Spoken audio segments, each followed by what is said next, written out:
माँ, हम दोनों परमपिता विष्णु और शिव जी का आशीर्वाद प्राप्त करने के लिए तपस्या करने जा रहे हैं। हम भक्ति की शक्ति प्राप्त करना चाहते हैं। आप भी यही चाहती थी ना कि हम शक्तिशाली बने? जहां जाना चाहते हो जाओ, जहां जाओ सुखी रहना।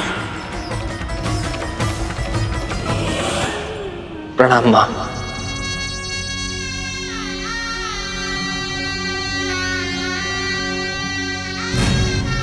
तुम सुखी हो ना? आपके आशीर्वाद से परम प्रभु के चरणों में स्थान पा लिया मैंने।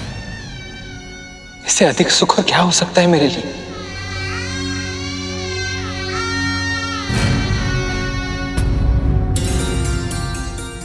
विद्या माँ,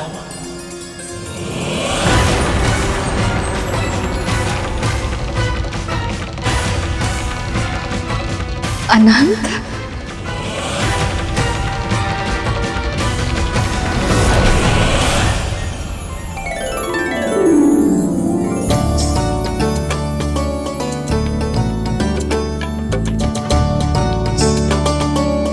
सदैव सुखी रहे, यशस्वी हो। जानते हो, जब से गरुड़ ने तुम्हारे बारे में बताया है, तब से तुम्हें देखने की इच्छा थी अनंत। मेरी भी बहुत इच्छा थी आपके दर्शन करने की माँ। मैं भले ही घर से दूर चला गया, पर आपका विचार मेरे मन में सदैव रहता है।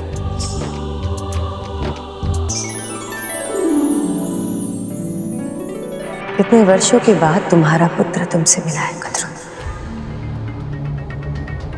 पर वो तुमसे अधिक विंदा से बातें कर रहा है। आप सब कृपया अपना अपना स्थान ग्रहण कर लें। अब विवाह संस्कार आरंभ होने वाला है। आज्ञा दीजिए माँ।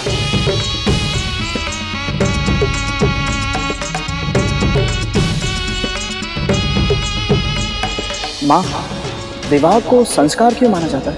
क्योंकि विवाह कोई शारीरिक या सामाजिक अनुबंध मात्र नहीं है, आध्यात्मिक साधना का माध्यम भी है।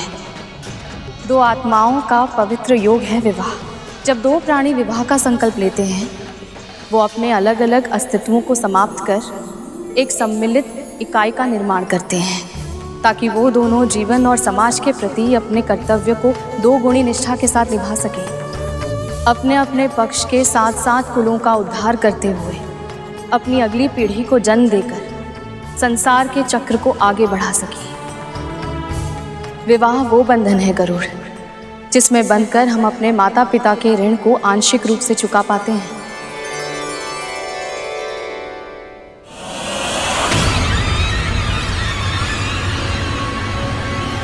हम ये मंथन नहीं कर सकते। परंतु महाराज, अमृत। तो आपको सत्य का आभास हो ही गया महाराज।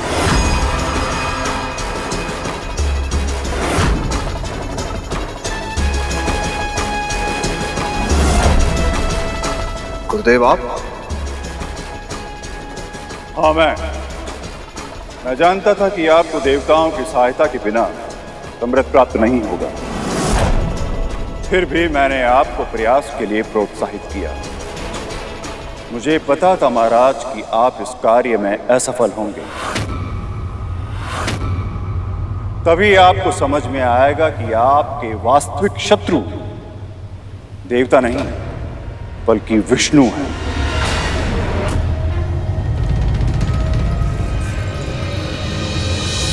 जब देवता संधि का प्रस्ताव लेकर आए थे, तभी मैं समझ गया था कि ये विष्णु के अगले अवतार के प्रकट होने का समय है, और ऐसा होना असुरों के लिए संकट का कारण बनेगा। इसीलिए मैं प्रथम क्षण से ही मंथन के विचार के ही विरुद्ध था, किंतु आपने मेरा सुझाव नहीं माना और विष्णु के कच्छप अवतार के प्रकट होने में सहायता कर दी।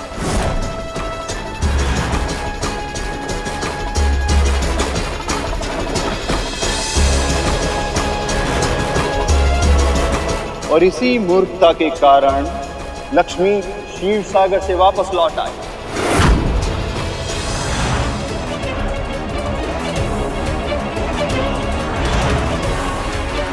संसार में शिव फिर से लौटा। आप सभी असुरों के कारण देवता अपनी शक्तियां पुनः प्राप्त करने में सफल हुए।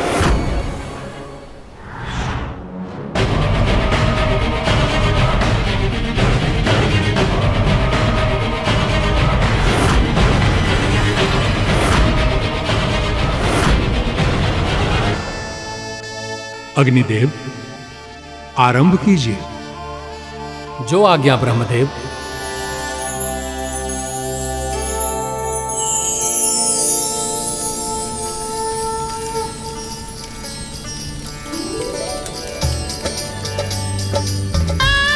ओम इंद्राय स्वाहा, ओम सोमाय स्वाहा, इदम सोमाय नमः इत्याज्य भागौ, ओम भुवः स्वाहा।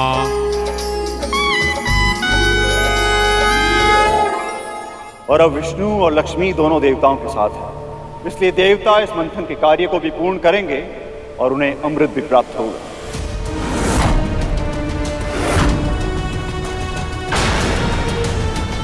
फिर चाहे ये मंथन असुरों के साथ पूरा हो या उनके बिना।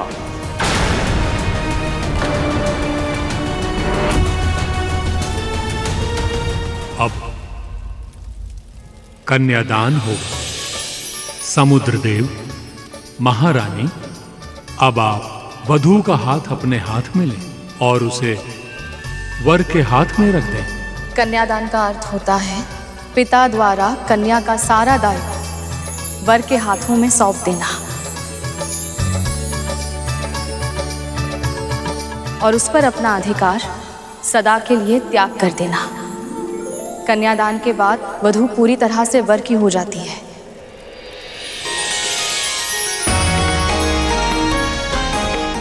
मैं भी सदैव आपका ही रहूंगा। ओम स्वस्ति न इंद्रो वृद्धश्रवाः, स्वस्ति न पूषा विश्ववेदाः, स्वस्ति नस्ताक्षर्यो अरिष्टनेमिः, स्वस्ति नो बृहस्पतिर्दधातु। ओम शांति शांति शांति। देवी सरस्वती, देवी पार्वती, अब आप दोनों वर और वधू के बीच गठबंधन करें।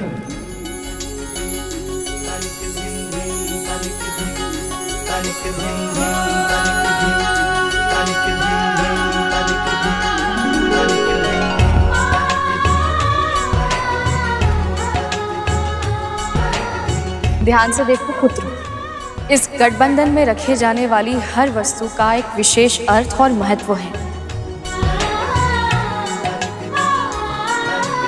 मुद्रा का अर्थ है धन पर पति और पत्नी का समान अधिकार होगा। पुष्प सदैव हंसते और मुस्कुराते रहने का प्रतीक है। हल्दी निरोगी जीवन की प्रतीक होती है। एक गृहस्थी सुचारू रूप से तभी चल सकती है जब पति पत्नी दोनों पूरी तरह से स्वस्थ और निरोगी हों। और फिर मेरी प्रिय दूर्वा घास भी डाली जाती है, जो कभी ना मुरझाने वाले प्रेम की प्रतीक है। जानते हैं अरुण गरुड़, दूर्वा कितनी भी क्यों ना सूख जाए, उसे भूमि पर डाला जाए तो वो फिर से उग जाती है। इसीलिए दूर्वा ये संदेश देती है कि यदि कभी क्रोध और रुष्टता के कारण दाम्पत्य जीवन का पौधा सूखने लगे तो उसे प्रेम की भूमि में बो करके फिर से हरा भरा बना लेना चाहिए। वो देखिए, देवी सरस्वती ने अभी अभी गठबंधन में अक्षत डाला है। अक्षत अन्न की संपन्नता का प्रतीक होता है पुत्रों, और इतनी संपन्नता तो होनी ही चाहिए कि परिवार के साथ साथ समाज की भी भूख मिट जाए।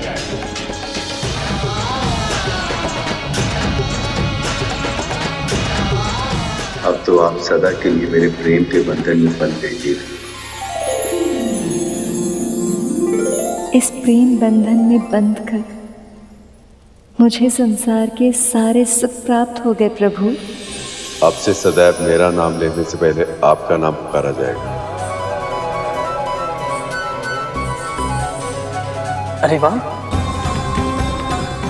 ये विवाह संस्कार कितना रुचिकर है। इसके हर छोटी बड़ी रीति के पीछे कितने संदेश, कितने विचार छिपे हुए हैं। बातों बातों में चूक मत जाना करो। अभी विवाह की सबसे महत्वपूर्ण रीति आरंभ होने वाली है। अब आप दोनों अपनी अपनी प्रतिज्ञाएं लें। आज से अपनी धर्मपत्नी को अर्धांगिनी घोषित करते हुए मैं इनके साथ अपने व्यक्तित्व को मिलाते हुए एक नए जीवन की सृष्टि करता हूं। अपने तन के अंगों की भांति ही मैं अपनी अर्धांगिनी की भी रक्षा करूंगा।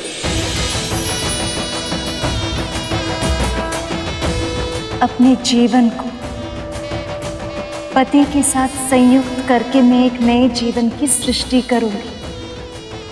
इसके पश्चात सत्य अर्थ में मैं आपकी अर्धांगिनी बनकर रहूंगी। मैं पूरी प्रसन्नता से अपनी पत्नी को गृह लक्ष्मी का महान अधिकार सौंपता हूं। आज से सदैव जीवन के निर्धारण में मैं इनके परामर्श को महत्व दूंगा। अपने पति के परिजनों को एक ही तन के विभिन्न भाग मानकर उन सब के साथ सम्मान पूर्वक व्यवहार करूंगी।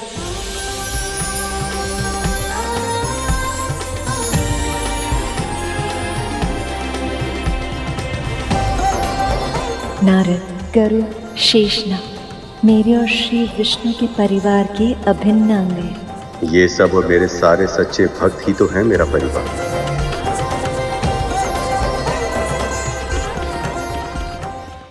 क्या लगता है आप सबको कि विष्णु वहां विवाह में व्यस्त हैं, तो उनको ज्ञात नहीं है कि आप यहाँ क्या करने का प्रयत्न कर रहे हैं? किंतु वो आपको बिल्कुल भी रोक नहीं रहे, कुछ भी नहीं कर रहे हैं इसके लिए। क्यों? एक कारण, सिर्फ एक छोटा सा कारण चाहिए उन्हें, ताकि वो इस संधि तोड़ सकें और आप असुरों को इस मंथन की प्रक्रिया से दूर कर सकें।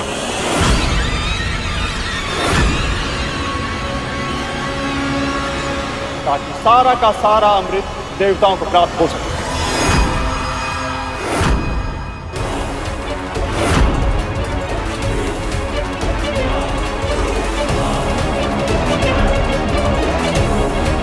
हे महादेव, हमसे बहुत बड़ी भूल हो गई। क्षमा करें गुरुदेव, हम तो कल्पना भी नहीं कर पाए कि हमारे विरुद्ध इतना बड़ा षड्यंत्र रचा गया। गुरुदेव, अब आप ही हमें बताइए कि हम क्या करें। कुछ नहीं,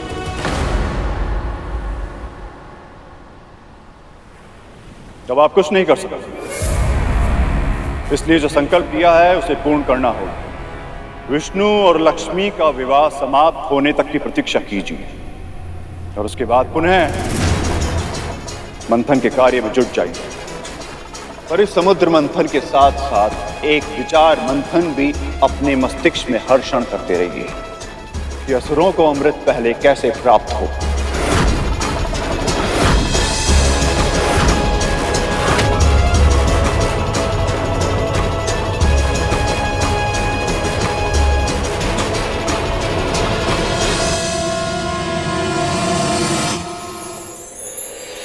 रूप, स्वास्थ्य, स्वभावगत गुण या दोष और अज्ञान से उत्पन्न होने वाले विकारों को मैं कभी अपने चित्त में स्थान नहीं दूंगा। उनके कारण असंतोष व्यक्त नहीं करूंगा। पत्नी द्वारा यदि कभी कोई भूल हो जाए तो स्नेहपूर्वक उसे सुधारते या सहते हुए मैं पत्नी के प्रति आत्मीयता बनाए रखूंगा। सदैव परिश्रम पूर्वक घर के सारे कार्य करूंगी। मैं पति की प्रगति और घर के विकास के लिए समुचित योगदान करूंगी। मैं पत्नी का मित्र बनकर रहूंगा और सदैव अपार स्नेह देता रहूंगा। इस वचन का पालन मैं पूरी निष्ठा और सत्य के आधार पर करूंगा। मैं पतिव्रत धर्म का पूर्ण रूप से पालन करूं, कपट और दुरावा नहीं करूं। पति के आदेशों का अविलंब पालन करने का अभ्यास करूंगी। जिस तरह से पत्नी के लिए पतिव्रत की मर्यादा का निधान है, मैं स्वयं उसी दृढ़ता से पतिव्रत का पालन करूंगा। चिंतन और आचरण दोनों में पर नारी के साथ वासनात्मक संबंध का विचार भी कभी नहीं आने दूंगा। मैं सेवा, स्वच्छता और प्रिय वचन का सदैव पालन करूंगी। ईर्ष्या और कुड़न से दूर रहूंगी और सदैव प्रसन्नता बांटने का प्रयास करूंगी। पत्नी की प्रगति, सुख और सुरक्षा की व्यवस्था मैं अपनी पूरी शक्ति के साथ करूं। किसी के सामने भी पत्नी को लांछित या तिरस्कृत कभी नहीं करूंगा। पत्नी होने के नाते मेरे पति मेरे लिए देवता स्वरूप यही मानकर और सारे मतभेदों को भूलकर मैं सदैव आपकी सेवा करूंगी, कभी आपका अपमान नहीं करूंगी।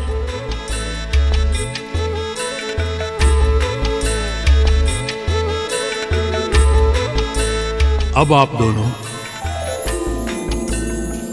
शिलारोहण के लिए खड़े हो जाएं।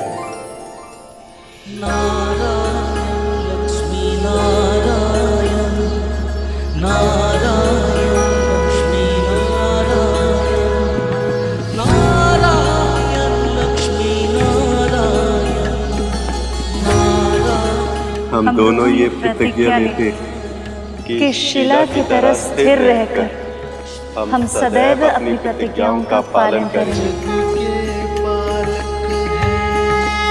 हम दोनों ये प्रतिज्ञा लेते हैं कि शिला की तरह स्थिर रहकर हम सदैव अपनी प्रतिज्ञाओं का पालन करेंगे।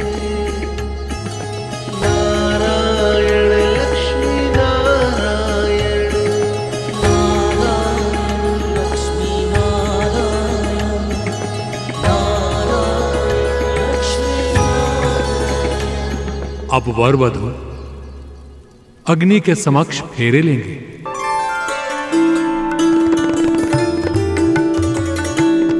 माँ, ये सभी फेरे अग्नि के सामने क्यों लिए जाते हैं? क्योंकि अग्नि सूर्य देव का प्रतीक है गरुड़, और सूर्य देव से अधिक इस संसार में घटित हर कर्म का साक्षी और कौन हो सकता है। सब कुछ देखते हैं सूर्य देव, इसीलिए उनको अर्थात उनकी प्रतीक अग्नि को ही साक्षी मानकर विवाह किया जाता है गरुड़। अद्भुत। ये जानने के बाद तो मैं स्वयं को और अधिक सौभाग्यशाली अनुभव कर रहा हूँ, क्योंकि अग्निदेव और सूर्यदेव मेरे बड़े भाई।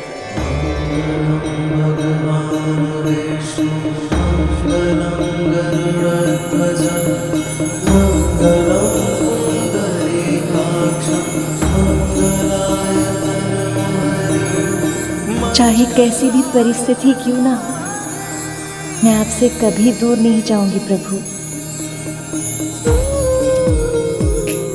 आपके सम्मान की रक्षा के लिए कुछ भी करूंगा मैं, जिसकी कोई कल्पना भी नहीं कर सकता। वो भी घटित होने पर विवश कर दूंगा, पर आपके सम्मान पर कभी कोई आंच नहीं आने। संपूर्ण सृष्टि सबसे अधिक महत्वपूर्ण मेरे लिए अब एक ही वस्तु है प्रभु, आपकी प्रसन्नता। अरुण, गरुड़, देखो, इस संसार में पुरुष से अधिक महत्व नारी को दिया जाता है। इसलिए पहले 4 फेरों में नारी का स्थान आगे होता है। मैं सदैव अपने सुख से अधिक महत्व आपके सुख को दूंगा। अपनी आवश्यकताओं से पहले आपकी आवश्यकताओं का ध्यान रखूंगा। आपका हर्ष उल्लास अपनी प्रसन्नता से भी अधिक महत्वपूर्ण होगा मेरे लिए। संतुलन बनाए रखने के लिए अंतिम के 3 फेरों में पुरुष को आगे बुलाया जाता है।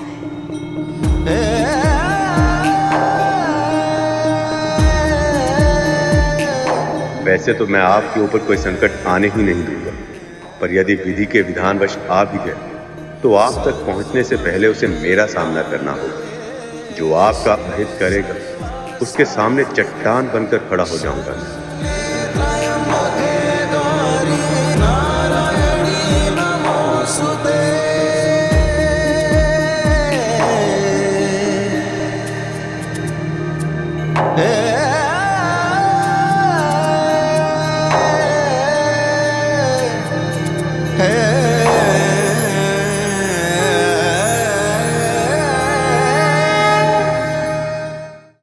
अब सप्तपदी की रीत की जाएगी।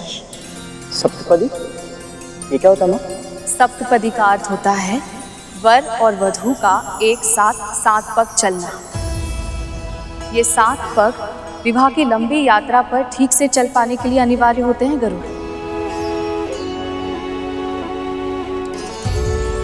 प्रथम पग अन्न की वृद्धि के लिए होता है।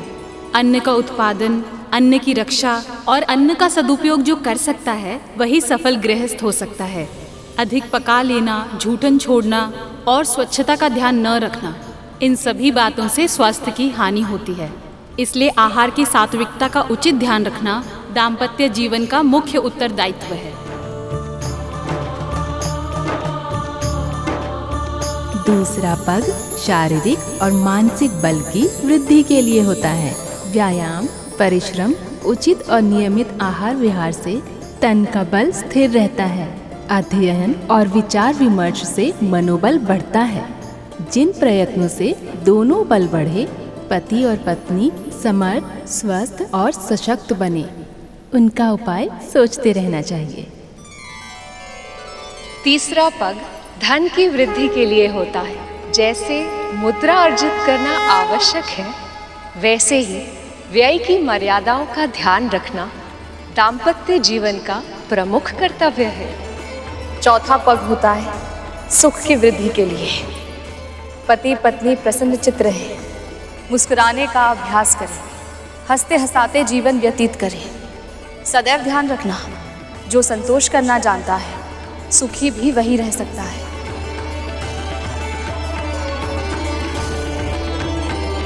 पांचवा पग परिवार पालन की नीति सिखाने के लिए होता है। छोटे बड़े सभी के साथ उचित व्यवहार किया जाए। आश्रित पशुओं, सेवकों और दासों को भी अपने परिवार का अंग माना जाए। उन सभी आश्रितों की उचित देखभाल, सुरक्षा, उन्नति और सुख शांति के उपाय अपनी पूरी क्षमता के साथ किए जाएं। यही इस पांचवें पग की शिक्षा है।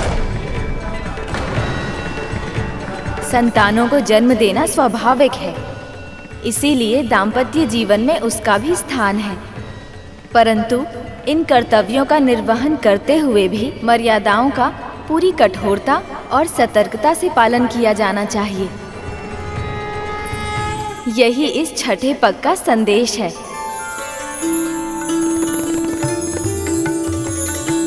और ये सातवां पग मित्रता को स्थिर रखने और बढ़ाने के लिए होता है। पति पत्नी दोनों ही ये ध्यान रखें कि उनकी ओर से कोई त्रुटि तो नहीं हो रही। साथ ही अगर कोई भूल कर भी रहा हो तो उसका उत्तर कठोरता से नहीं बल्कि सच्चता और सहृदयता के साथ दिया जाना चाहिए।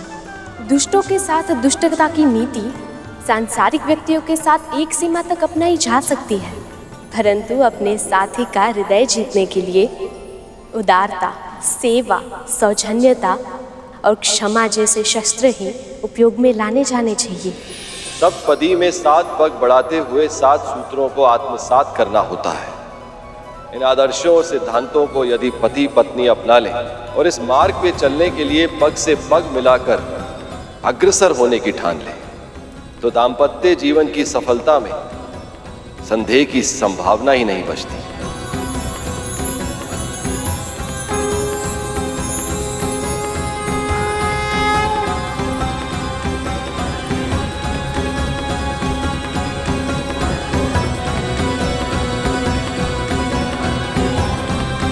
सप्तपदी होने के बाद ही अर्धांगिनी को वामांगी का अधिकार प्राप्त होता है।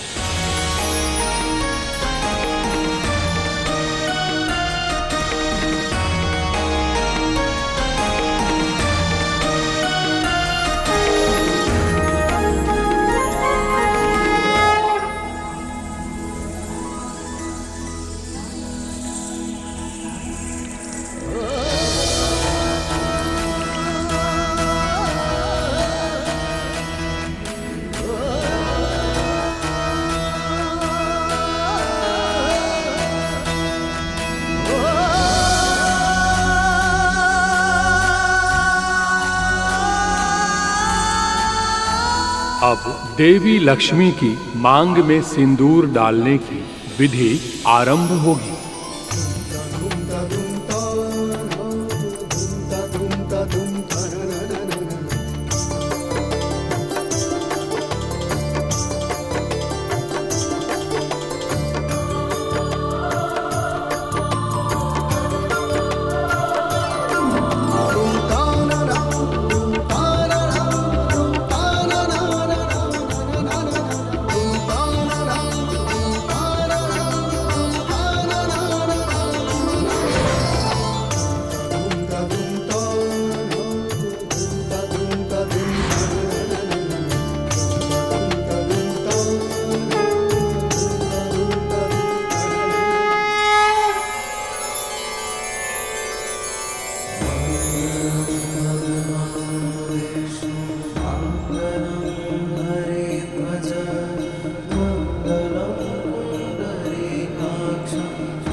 जानते हो सिंदूर मांग में क्यों भरते हैं? क्योंकि ब्रह्म ज्योतिर्मय है और उसकी ज्योति का रंग लाल है। और ये शुभ इसलिए होता है क्योंकि नारी की मांग ब्रह्मरंध्र के ठीक ऊपर होती है। स्त्रियों का ये स्थान बहुत कोमल होता है, इसलिए यहाँ सिंदूर भरने से स्त्री के तन में विद्युत तरंगें नियंत्रित रहती हैं।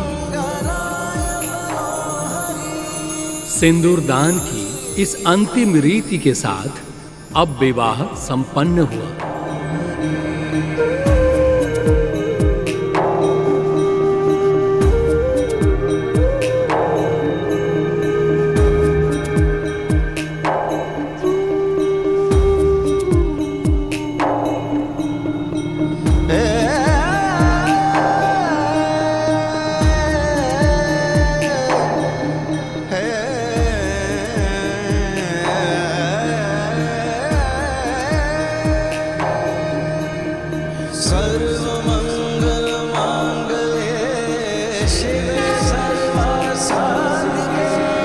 इस विवाह और इस दृश्य को देखकर मेरा जीवन धन्य हो गया।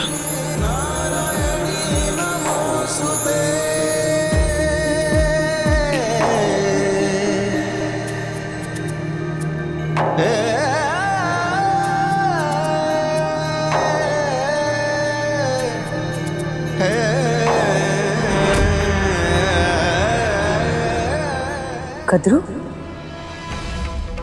तुम्हारा मुख क्या हुआ? तुम इतना आश्चर्यचकित होकर क्या देख रही हो? क्या हुआ मेरे मुख को? कद्रू, तुम्हारे चेहरे के दाग। क्या हुआ है? बोलो। कद्रू, वो लुप्त हो गए हैं।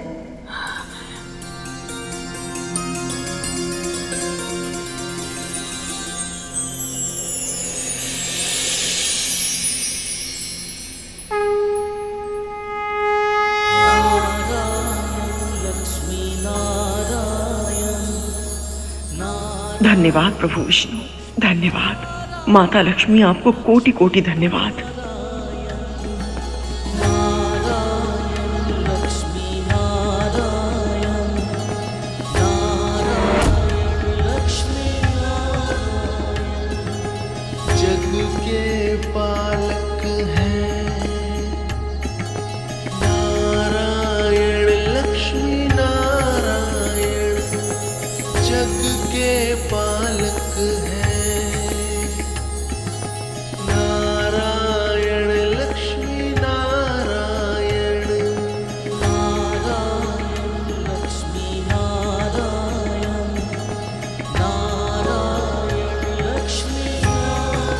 लगता है आप समझी नहीं असुर माता। ये महिमा प्रभु विष्णु और माँ लक्ष्मी की है। आज विवाह इनका हुआ है, पर जो अतिथि पूरे मन से सम्मिलित हुए हैं, अब उन सबका कल्याण होगा। नारायण नारायण। सत्य कहा मुनिवर। केवल आज ही नहीं, आज से अनंत काल तक जो भी पूरे मन से और सच्ची श्रद्धा से लक्ष्मी नारायण का ध्यान करेगा, उसके जीवन में सुख, समृद्धि और शांति का वास होगा। उसके सारे मनोरथ सफल होंगे और सभी इच्छाएं पूरी होंगी।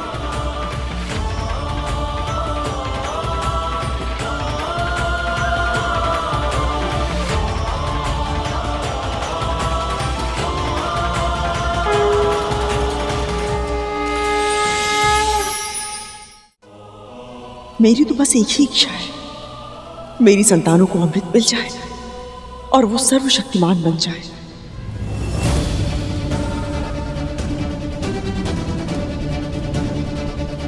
माया का खेल भी कितना अनोखा है, कितनी शीघ्र घेर लेती। अभी कुछ क्षण पहले तक कद्रू के मन में केवल भक्ति थी, किंतु इच्छाओं ने फिर से इसे अब जकड़ लिया। पर प्रभु, जब तक ये अपने दोषों से मुक्त नहीं होती, विंता और गरुड़ अपने दासित्व से मुक्त कब होंगे?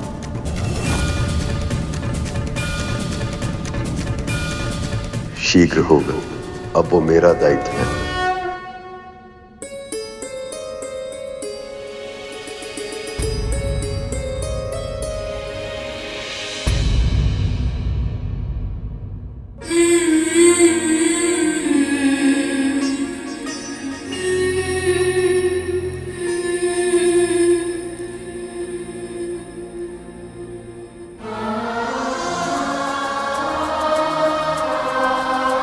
रो क्यों रहा है तू?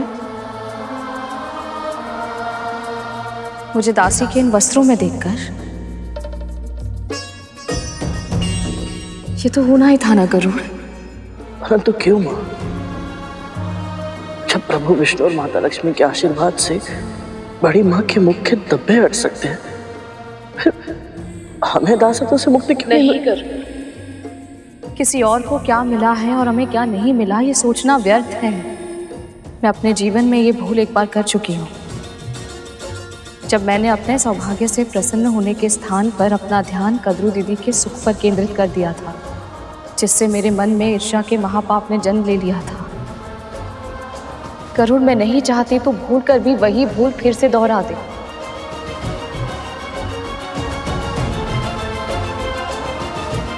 आप सही कह रही हो। तू चिंता मत कर गरुड़, मुझे पूरा विश्वास है जिस तरह भगवान दत्तात्रेय की कृपा की वर्षा मां पर हुई है, उसी तरह प्रभु विष्णु और मां लक्ष्मी की कृपा भी आप पर होगी। मां, उनकी कृपा का आशीर्वाद तो मुझे पहले ही मिल चुका है अरुण। इतने अच्छे, इतने संस्कारी दो पुत्र जो दिए उन्होंने मुझे। अपने पुत्रों के अच्छे कर्म और सेवा का फल ही तो है, जिसके कारण मैं इस पवित्र समारोह में सम्मिलित हो पाई हूँ। यहाँ इतना सम्मान, इतना अपनापन मिला है मुझे। ये सब केवल इस जन्म में ही नहीं, आने वाले हर जन्म में मुझे सुख देने के लिए पर्याप्त है। अब और मुझे कुछ नहीं चाहिए।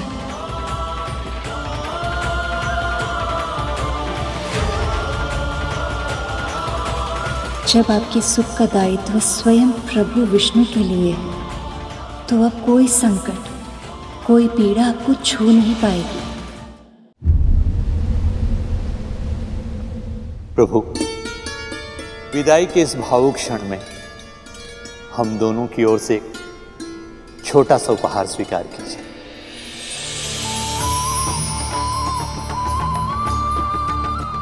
इसकी कोई आवश्यकता नहीं है पिताजी। ये मणि उस सम्मान का प्रतीक है जो आप सबने मुझे दिया है। आज मैं अपनी पुत्री के साथ साथ इस मणि को भी आपको सौंप रहा हूं। आपकी पुत्री मेरे हृदय में वास करती है।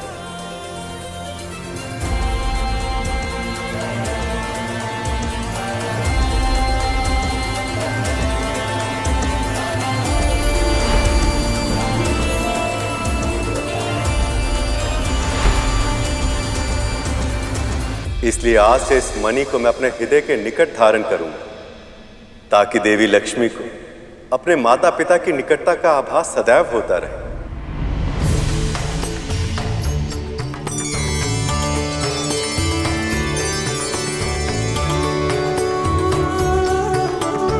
सारे संसार की श्री को हम दोनों भला दे ही क्या सकते हैं, फिर भी पुत्री, इसे हमारी प्रेम की भेंट समझकर स्वीकार कीजिए।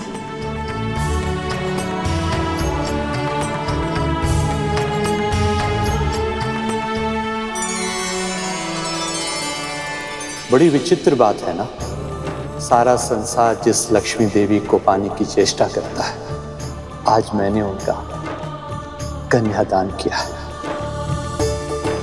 पर मैं जब देखता हूं कि मैंने अपनी पुत्री का हाथ किन हाथों में दिया है, तो ऐसा लगता है जैसे इससे बढ़कर और पुण्य कार्य कुछ हो ही नहीं सकता। अपनी पुत्री का घर से जाना किसी को अच्छा नहीं लगता, पर मैं लक्ष्मी भी हूँ और जाते जाते मैं इस घर को कुछ देना चाहती हूँ।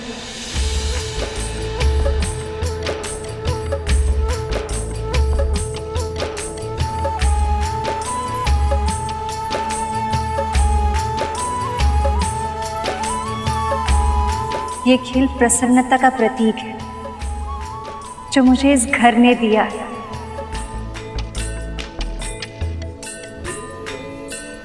पत्नी होने के नाते मुझे आगे बढ़ना है, किंतु पुत्री होने के नाते मैं यहाँ प्रसन्नता बिखेर के जाना चाहती हूँ।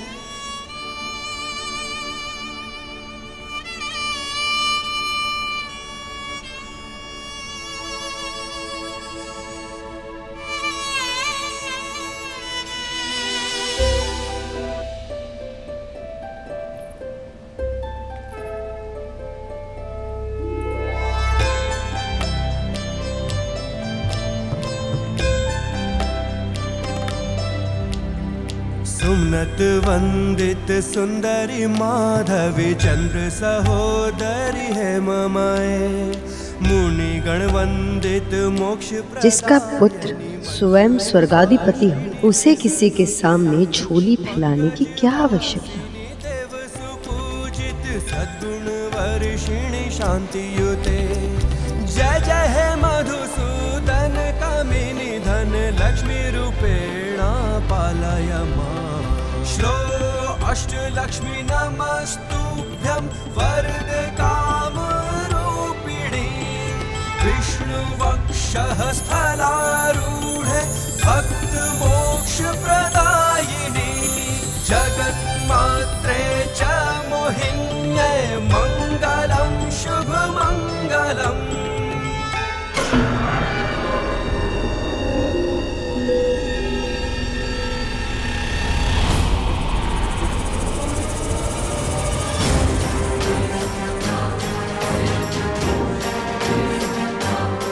बस एक था ना, इससे क्या होगा। अच्छा हो ये व्रत की प्रथा के साथ ये विवाह भी संपन्न हुआ और अब शुरू होगा मंथन। रुक जाइए मामी श्री, आप इस रथ पर नहीं चढ़ सकती। गणेश जी अब क्या करना चाहते हैं? कहीं कोई भूल चूक ना हो गई, अब और विघ्न ना आ जाए।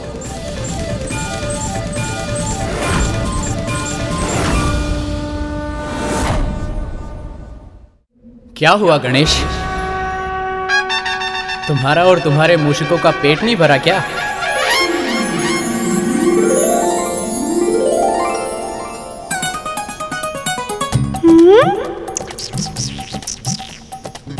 पेट तो भर गया भ्राता, किंतु मन नहीं भरा। मुझे नेक दिए बिना आप रथ पर नहीं चढ़ सकती मामी श्री।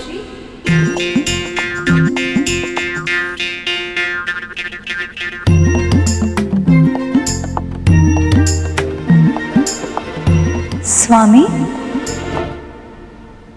अभी तो आपने वचन दिया था कि सारी परिस्थिति में आप मेरे साथ रहेंगे, और अभी आपने मुझे अकेला छोड़ दिया। मैं आपके साथ ही हूं देवी, और सदैव आपके साथ रहूंगा। किंतु छोटे भांजे ने आपसे नेक मांगा है, ये उसका अधिकार है, ये तो आपको अवश्य देना होगा।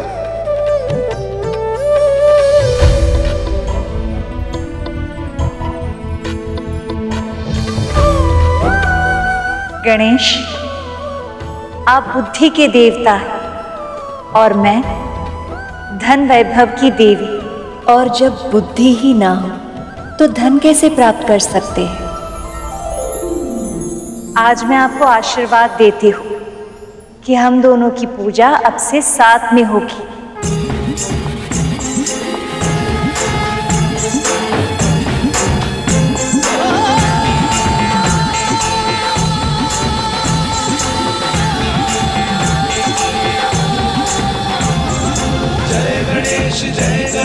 जो हम दोनों का स्मरण साथ में करेगा वो ज्ञान और सफलता दोनों पाएगा, सदैव सुखी रहेगा। आपने बहुत अनुपम उपहार दिया है मामी श्री, इससे उत्तम नेक कोई और हो ही नहीं सकता।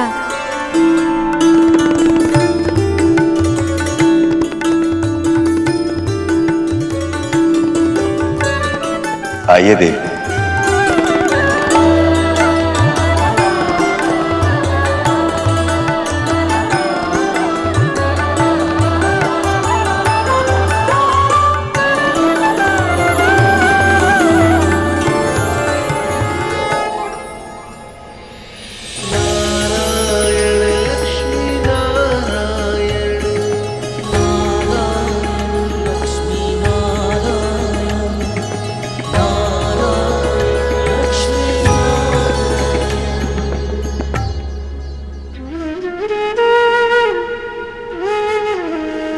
विंता,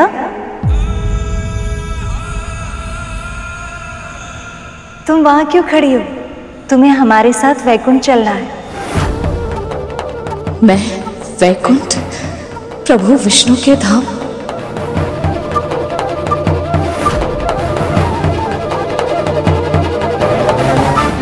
क्या हुआ? चौंक क्यों गई? विवाह हुआ है, पर वैकुंठ में भी तो रीतियां होंगी ना। जिस प्रकार इतने अच्छे से तुमने मेरी यहाँ सहायता की, वहां वैकुंठ में भी तो करोगी ना। सदैव विंता को मुझसे अधिक महत्व मिलता है।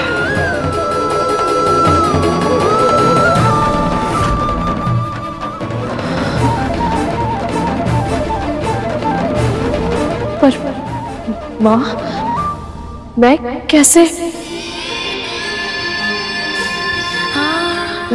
नहीं माँ, मैं नहीं आ सकती वहां। विंता, मैं स्वयं तुम्हें मेरे साथ वैकुंठ चलने के लिए कह रही हूँ और तुम मना कर रही हो। मेरे कहने का अर्थ ये नहीं है माँ, पर मैं कैसे?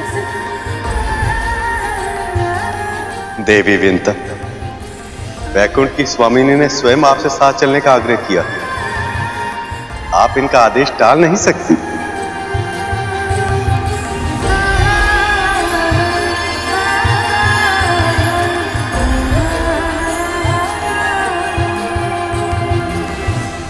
प्रभु, स्वागत की तैयारियां करने के लिए हमें आपसे पहले पहुंचना होगा। आज्ञा दीजिए।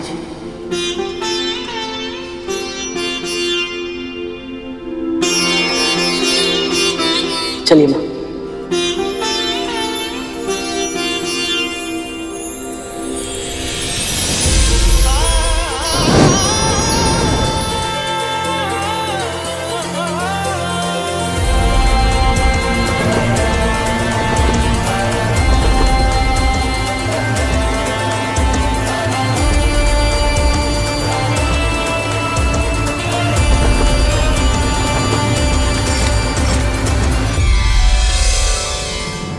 रुको कद्रू, वैकुंठ जाने का विशेष निमंत्रण सिर्फ विंता को मिला है, तुम्हें नहीं। और मुझे नहीं लगता कि तुम्हें जाना चाहिए। तुम स्वयं भी तो बिना निमंत्रण के आई थी ना। और स्वयं तुमने भी देखा ना कि इन सब ने मेरे साथ कैसा व्यवहार किया। इन सब ने मेरी उपेक्षा की है, पर मैंने कैसे भी करके अपने क्रोध पर नियंत्रण कर लिया। क्या तुम कर पाओगी कद्रू? वैकुंठ में जाकर अगर तुमने विंता के लिए कुछ भी बुरा कहा या सोचा, तो ना जाने परिणाम क्या होगा।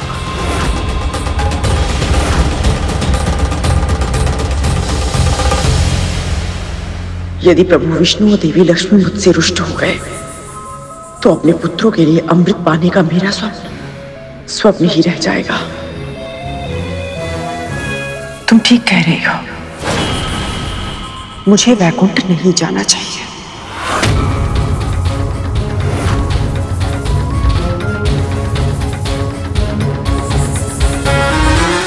तू जितना उड़ना चाहती है विंता, उड़ ले। एक बार, बस एक बार मेरे पुत्रों को अमृत मिल गया, तो फिर उन्हें तेरे करुण से कोई संकट नहीं होगा। फिर तब अपने हर अपमान का बदला लूंगी तुमसे।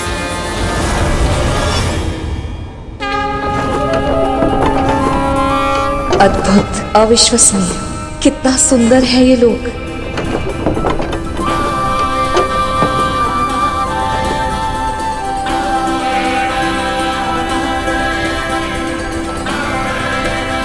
आज तक केवल इसके स्वप्न देखे थे मैंने। सदैव सोचती थी कि कैसा होगा वैकुंठ।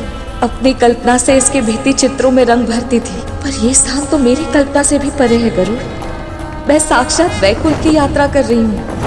ये सब तेरे कारण ही संभव हुआ है पुत्र।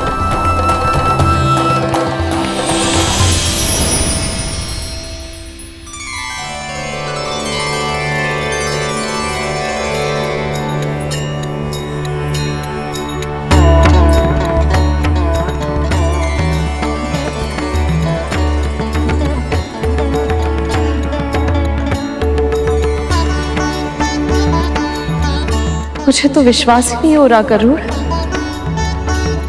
मैं वैकुंठ के द्वार के सामने हूँ।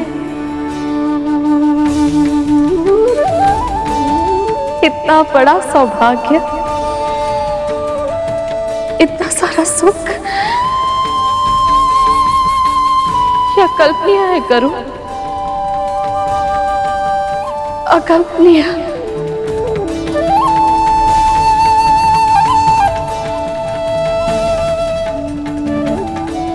विंता, आओ आओ, अच्छा हुआ तुम तनिक पहले ही आ गई।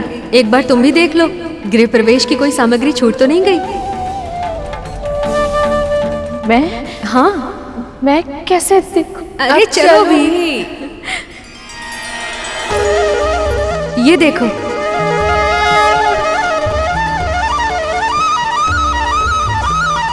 देखो ना विंता, कोई सामग्री छूट तो नहीं गई?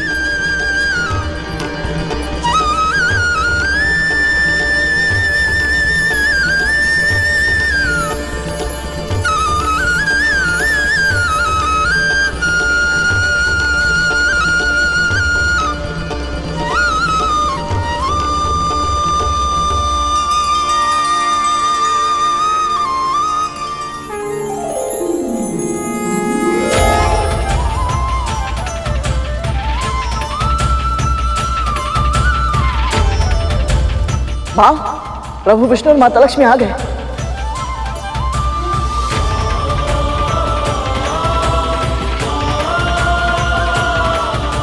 मुझे सदा से ज्ञात था कि समुद्र मंथन कराने से हमारा मिलन अवश्य होगा, और आज आपको अपने साथ वैकुंठ लाते हुए मेरे सारे प्रयास सफल होने का अनुभव हो रहा है मुझे।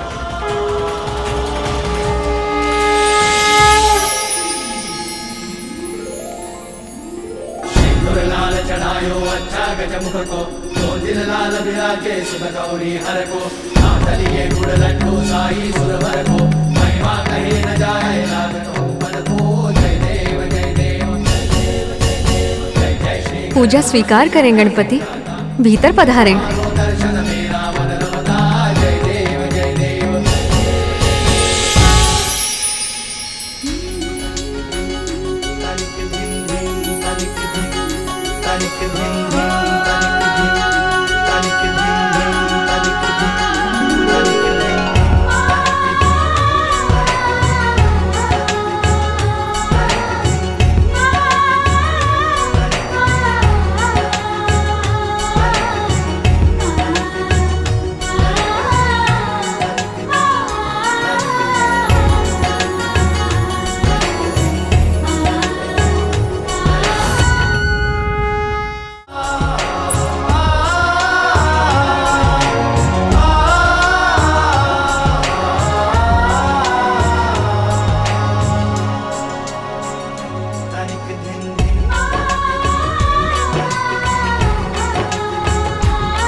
सुमनत वंदित सुंदरी माधवी चंद्र सहोदरी है ममाए, मुनिगण वंदित मोक्ष प्रदायनी मंजुल भाषिणी वेदनुते, पंकज वासिनी देव सुपूजित सद्गुण वर्षिणी शांतियुते।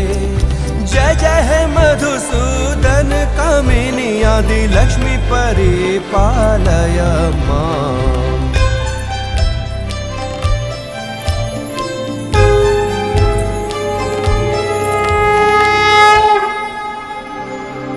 माँ अरुंधति, माँ अनुसुईया, जिस आत्मीयता से आपने मेरा स्वागत किया उससे मैं अभिभूत हो गई। गरुड़, विंता, तुम दोनों अपनी कर्तव्य पूरी निष्ठा के साथ निभाते हो और वो बहुत प्रशंसनीय है।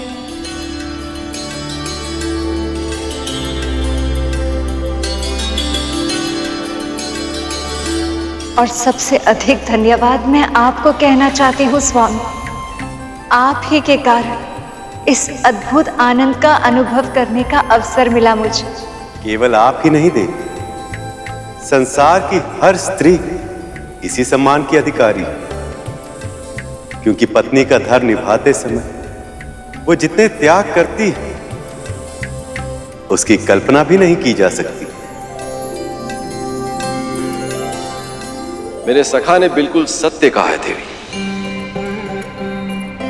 एक कन्या जिस घर में पली बड़ी होती है, उस घर को, माता पिता को, भाई बहन सखी संबंधियों को, सभी को छोड़कर वो एक अपरिचित व्यक्ति के साथ अपना पूरा जीवन बिताने के लिए तैयार हो जाती है, केवल एक आश्वासन के सहारे। वो आश्वासन जो उसके पिता ये कहते हुए देते हैं कि ये वर तुम्हारे लिए पूरी तरह से उपयुक्त है। पूरे विश्वास से कन्या अपने पिता के वचन को अपना जीवन मान लेती है। सब कुछ त्याग कर वो एक नया जीवन लेती है। ससुराल में पग रखते ही पति के सभी संबंधी उसके अपने हो जाते हैं। सत्य तो यह है देवी कि एक स्त्री ही है जो अपने सृजन की शक्ति से कुल को आगे बढ़ा सकती है, अपने पति को अपने माता पिता के ऋण से आंशिक रूप से मुक्त कर सकती है। स्त्रियां बिना कुछ मांगे पुरुषों पर अपना सब कुछ न्यौछावर कर देती है। इसीलिए उनका सम्मान जितना किया जाए उतना ही कम है। आपका कथन सत्य है महादेव, और भावुक भी। जिस प्रकार आप सभी ने मेरा गृह प्रवेश किया, उससे न केवल मुझे प्रसन्नता हो बल्कि मेरे भीतर आत्मविश्वास का संचार भी किया कि वधू होने के नाते मैं अपने उत्तरदायित्व अच्छे से निभा सकती हूँ। मायके से ससुराल जाते समय संसार की हर स्त्री को इसी आत्मविश्वास की आवश्यकता होती है।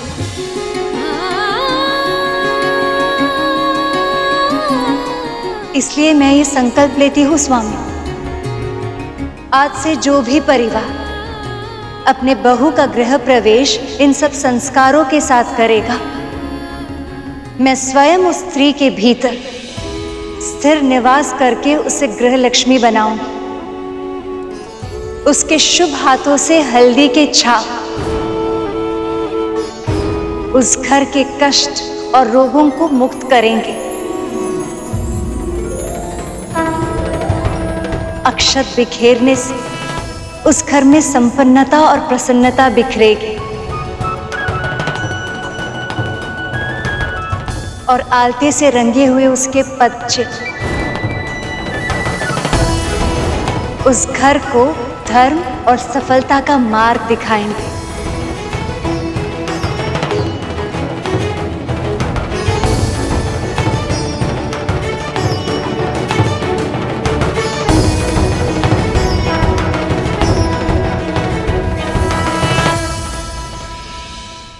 यदि तुम सब मानते हो कि हमारे प्रतियोगी केवल देवता हैं, तो तुम सब भ्रम में हो। अमृत पर केवल देवताओं की नहीं, नागों की भी दृष्टि है। और नाग ही क्यों, जो भी प्राणी एक निश्चित आयु लेकर इस संसार में आता है और अपना समय पूरा होने के बाद पंच तत्वों में विलीन हो जाता है, और वो प्राणी इस अमृत को पाना चाहेगा। इसीलिए हमारा पूरा ध्यान अपने लक्ष्य पर केंद्रित होना चाहिए, ताकि अमृत प्रकट होते ही सबसे पहले हम उसे छीन सकें। पर यह कैसे होगा महाराज, क्योंकि गरुड़ की तीव्र दृष्टि सदैव हम ही पर बनी रहती है। हाँ महाराज, मंदराचल से लेकर वासुकी तक सब सदैव केवल देवताओं का ही पक्ष लेते हैं। और वैसे भी महाराज, अब विष्णु के साथ साथ देवी लक्ष्मी भी इस बंधन को देखेगी। उन सब की कड़ी दृष्टि के सामने कैसे चुराएंगे हम अमृत?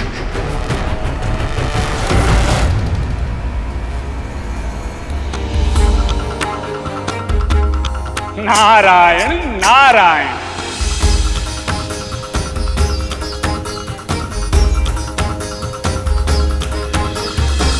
आप जानते हैं माँ, एक दिन यही वैकुंठ में खड़े होकर गरुड़ के मन में भी ये इच्छा आई थी कि वो प्रभु विष्णु और माँ लक्ष्मी के मिलन में सहायक बने। ठीक उसी तरह आज आपके मन में जो भी विचार आया है वो भी अवश्य पूरा होगा माँ।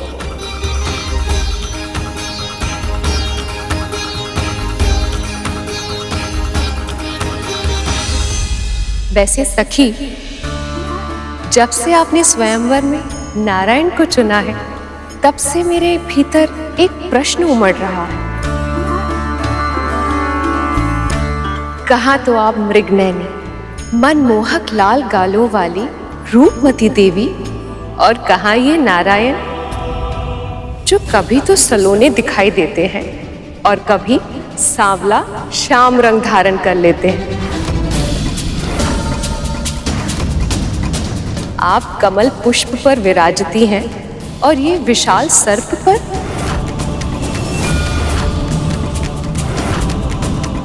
ये कैसा मेल है देवी?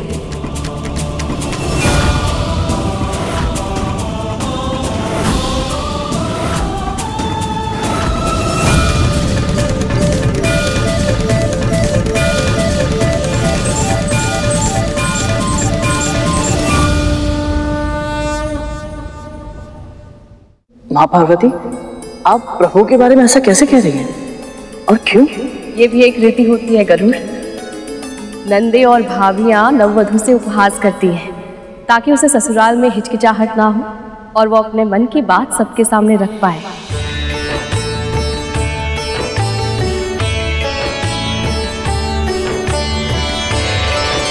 श्याम रंग तो कस्तूरी का भी होता है सखी, जिसे हम मस्तक में धारण करते।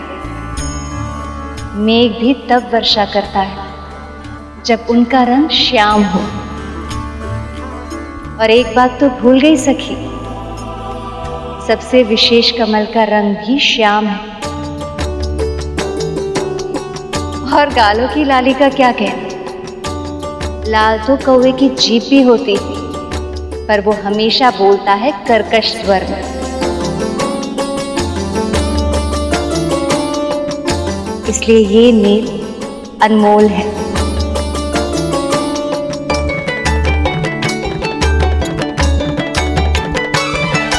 बस ऐसे ही एक दूसरे का पक्ष लेते रहिए, एक दूसरे का साथ देते रहिए। चलिए, ये रीति भी पूरी हो गई। अब प्रथम रसोई की रीति भी कर लेते हैं। अभी लाई।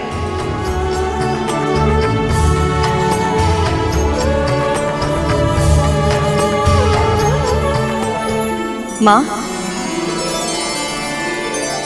मैं भी चलती हूँ आपके साथ, आपकी सहायता करने। विंता, ये कैसे संभव है? ये मेरी पहली रसोई की रीति है, तुम भोजन कैसे पकाओगी?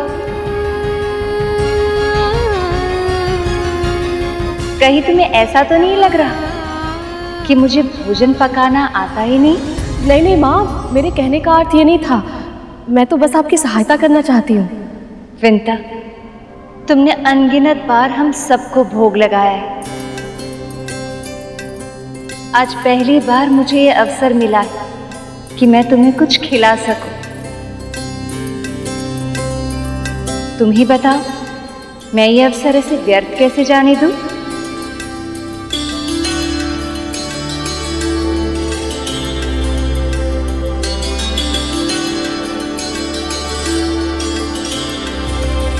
माँ लक्ष्मी रसोई में कार्य करके पकवान बनाए और मैं उन्हें ग्रहण करूं, जो कभी स्वप्न में भी नहीं देखा था, जिसकी कल्पना भी नहीं की थी, वो सत्य हो रहा है गरुड़। भगवान को भोग लगाकर जब मन को इतनी प्रसन्नता मिलती है तो उनके हाथों से भोग खाकर तो ये जीवन तृप्त हो जाएगा पुत्र।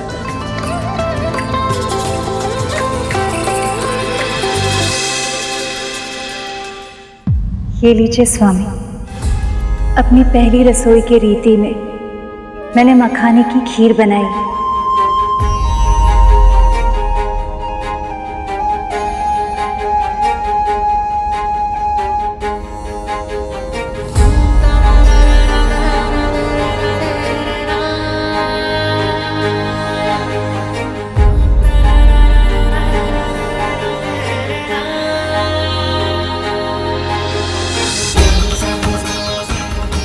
सब खा क्यों नहीं रहे? जब भक्त भगवान को खिलाए बिना स्वयं नहीं खाता, तो हम अपने भक्तों को खिलाए बिना कैसे खा सकते?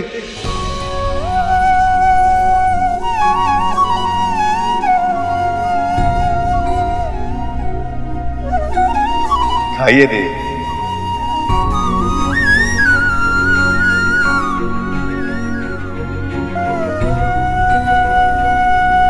अपने प्रिय के हाथों से बनी खीर खाने के लिए और कितनी प्रतीक्षा करवाएंगे आप मुझसे?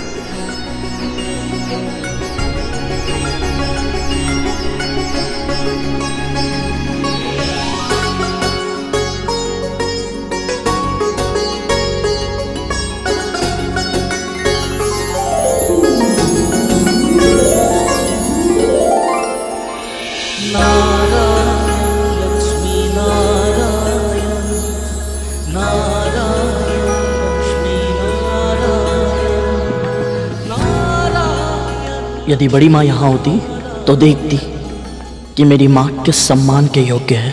संभव है तभी उन्हें आभास हो पाता कि वो माँ के साथ अत्याचार करके कितना बड़ा पाप कर रही है। नारायण लक्ष्मी नारायण जग के पालक है। वैसे तो इस संसार में जो भी धन है वो आपका ही है और आपसे ही है, परंतु ये रीति है, पहली रसोई के बाद नेक की प्रक्रिया आवश्यक है। इसीलिए हमारे परिवार की ओर से ये भेंट स्वीकार कीजिए।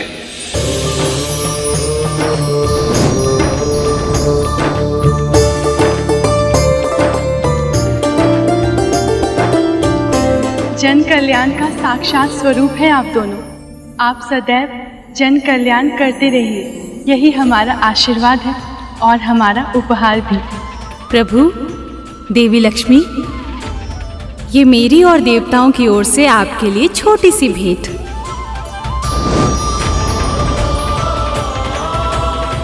मैं प्रभु विष्णु और माता लक्ष्मी को क्या भेंट दूं?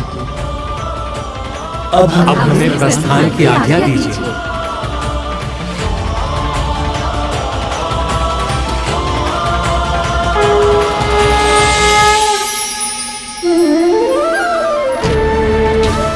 हम दोनों तो दास हैं, हम आपको क्या दे सकते हैं भला? तुम दोनों ने हमें पहले ही उपहार दे दिया है, अपनी भक्ति का उपहार। यदि भक्त की भक्ति ना हो तो भगवान भी भगवान नहीं हो सकते।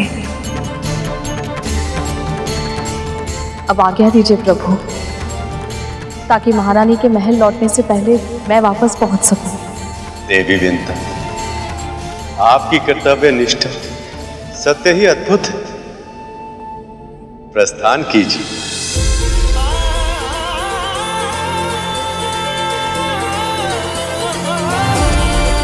मेरे लिए क्या आज्ञा है प्रभु?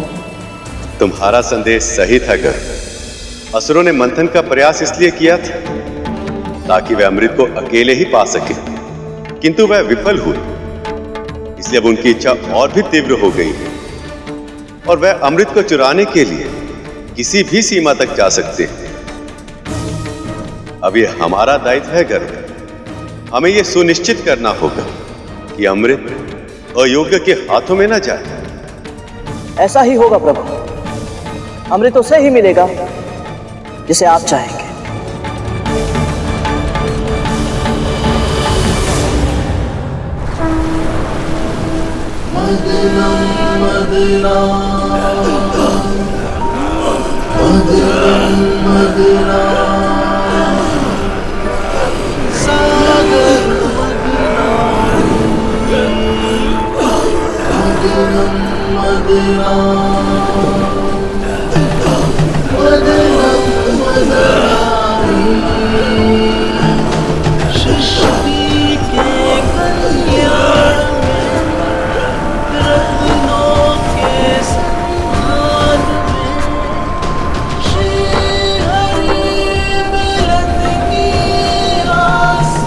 देवताओं, पूरा बल लगा दो। असुरों, रक्त का एक एक कण छोड़ दो, क्योंकि अब निकलेगा अमृत।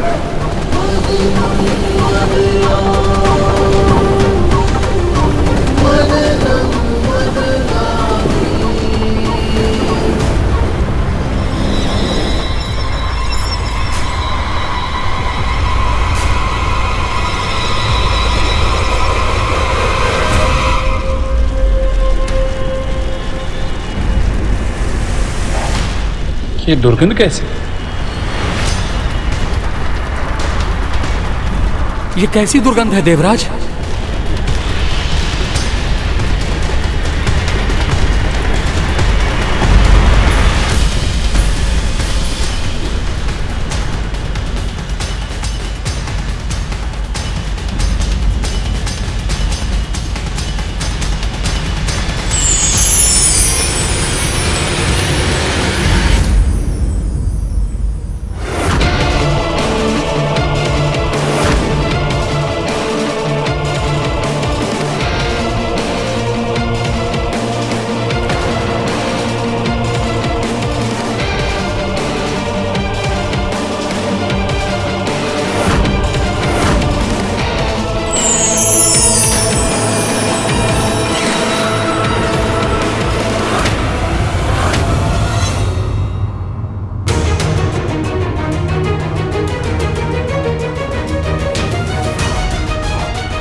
ये क्या पदार्थ है? ये क्या लीला है प्रभु? इस पर तो केवल हम असुरों का ही अधिकार होगा।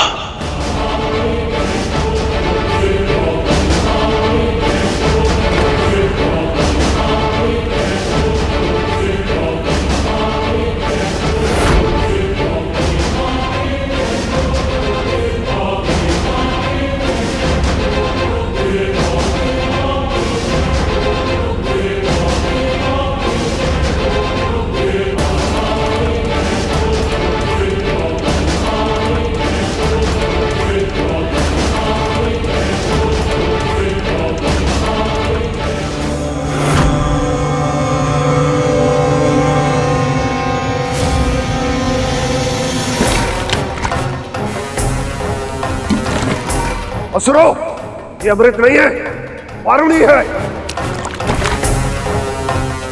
जिसे लेने में हम देवताओं को कोई रुचि नहीं है। असुर उसे आनंद से ले सकते हैं। क्यों देवताओं? सत्य कहा देवराज।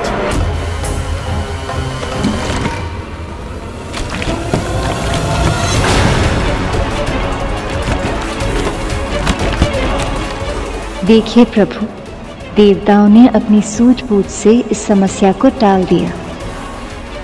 आपने सही कहा लक्ष्मी, ये उनके सात्विक गुण है, किंतु असुर अपने तामसिक अवगुण के कारण समस्या को स्वयं ही निमंत्रण दे रहे हैं।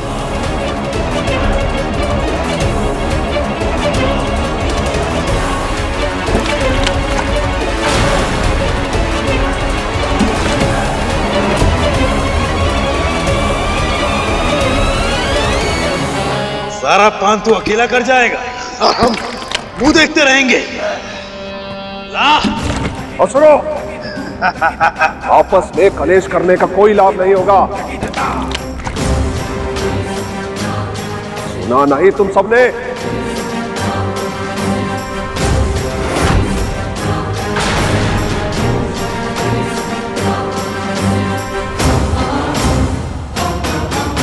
महाराज बलि का भी आदेश नहीं मान रहे। ये वस्तु क्या है प्रभु? ये कौन सी वस्तु है जिसने असुरों को भी उन्मत्त कर दिया है? ये वारुणी है गरुड़, मदिरा, संसार के सबसे आकर्षक, सबसे नशीले द्रवों अर्थात पेय पदार्थों में से एक है यह। व्यक्ति के मन की सभी दुविधाओं, सारी हिचक को दूर करता है यह। संसार के सभी कष्टों और कठिनाइयों को भुला देता है यह। जो भी इसका पान करता है उसे परम आनंद की अनुभूति कराता है ये द्रव्य। प्रभु, यदि ये द्रव्य इतना आकर्षक है तो फिर देवताओं ने इसकी एक भी बूंद पाने में तनिक भी रुचि क्यों नहीं ली? ऐसा इसलिए शेष, क्योंकि एक बार जिसने भक्ति के आनंद का आभास किया हो, उसे परम आनंद के लिए मदिरा जैसे इंद्रियों को शिथिल करने वाले और विवेक का नाश करने वाले मादक पदार्थों की आवश्यकता नहीं होती। संसार में ऐसा भी कुछ है जो असुरों को अमृत में बुला दे? ये तो मैं सोच भी नहीं सकता था माँ। मदिरा के अतिरिक्त एक और ऐसी मादक वस्तु है जिसे देखते ही दानवों के साथ साथ देव भी अपना सुध-बुध खो जाते हैं। जो देवताओं को भी अपने प्रभाव में ले ले, वो वस्तु तो मदिरा से भी अधिक मादक हुई माँ। मदिरा से भी अधिक मद भरी ऐसी कौन सी वस्तु हो सकती है माँ? प्रभु, इस विषय में आपसे अधिक कौन अच्छे से समझा पाएगा, क्योंकि आने वाले समय में आप मोहिनी अवतार धारण करने वाले हैं। वो वस्तु है स्त्री की आंखें।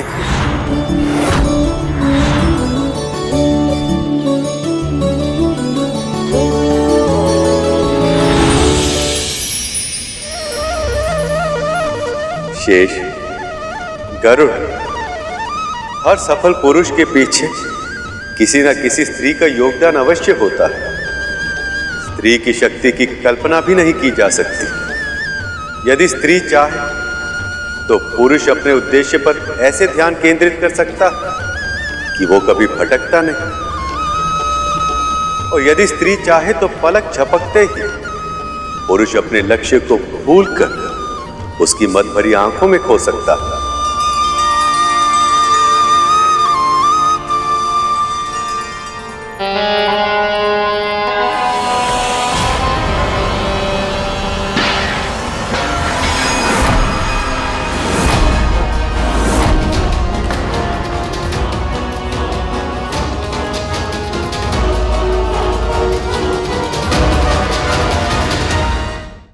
मुझे बजरंग, तुम यहाँ पर किस लिए आए हो?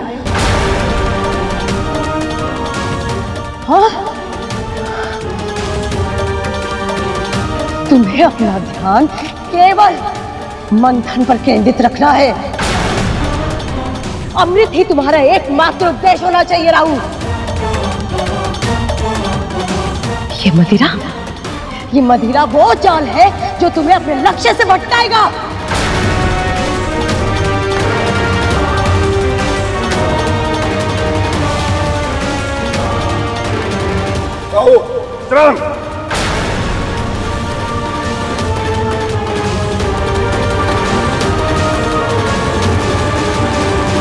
जब अमृत प्रकट होगा, तुम दोनों केवल उसे देखोगे, उसे सोचोगे, उसी का ही विचार करोगे। अपनी पांचों इंद्रियां केवल अमृत पर केंद्रित करोगे।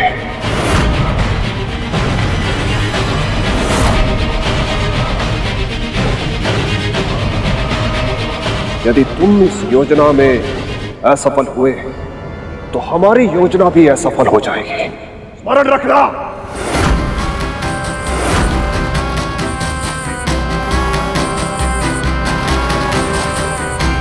यदि हम अमृत हार गए तो सब कुछ हार जाएंगे। अपनी महत्वाकांक्षा, अपना स्वप्न, अपना साम्राज्य, सब कुछ।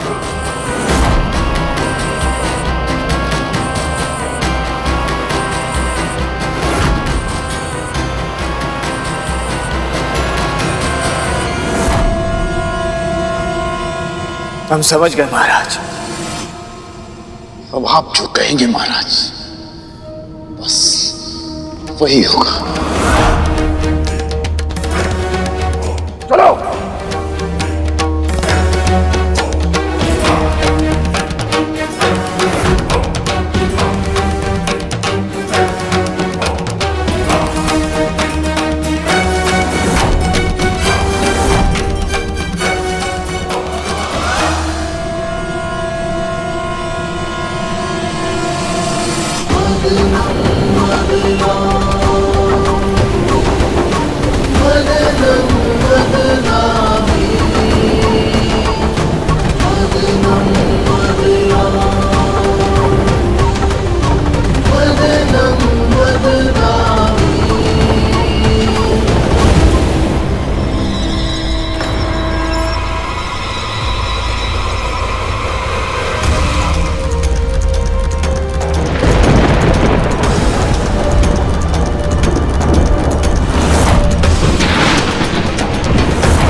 लगता है इस बार अमृत निकलेगा।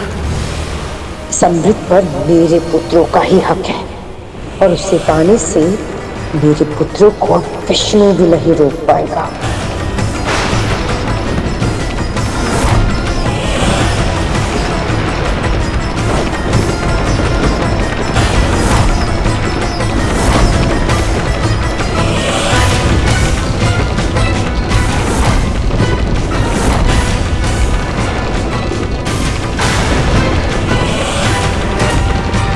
देवराज, अमृत के आने पर इस प्रकार का प्रलय संभव नहीं।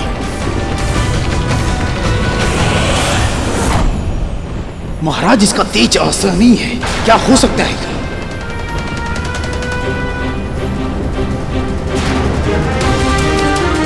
आखिर ये क्या वस्तु है जिसके प्रकाश से सभी विचलित हैं? हे प्रभु, मंथन से निकली ये वस्तु पूरे संसार में प्रलय ला रही है। इसे धारण करने वाले पक्ष कौन होगा, देवता या असुर?